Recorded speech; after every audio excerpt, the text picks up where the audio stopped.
আমার বাপ যদি অপরাধ করে আমার বাপের জন্য যেই ব্যবস্থা ঠিক একই অবস্থায় আপনার জন্য অবৈধ তদবির নিয়ে কিন্তু আসা যাবে না।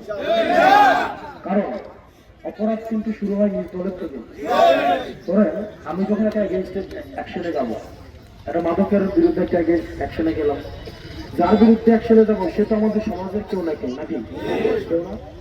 সে হয়তো আপনার খেলাতো ভাই, তো মামাতো ভাই, তো চাচাতো ভাই, ঠিক কিনা? যখন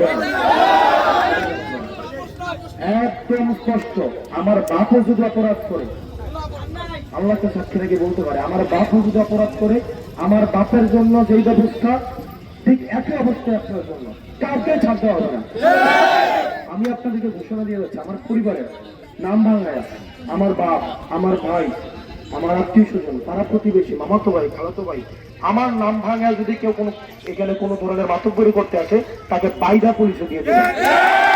এবং আমার বাপও যদি আসে, হাসনাত আব্দুল্লাহর পরিচয়ে সে আপনাদের মতোই মানুষ, আপনি যা আমার বাপও তা। সে হাসনাত আব্দুল্লাহর বাপ হিসেবে একটা চেয়ারও সে রিজার্ভ করে না, তাকে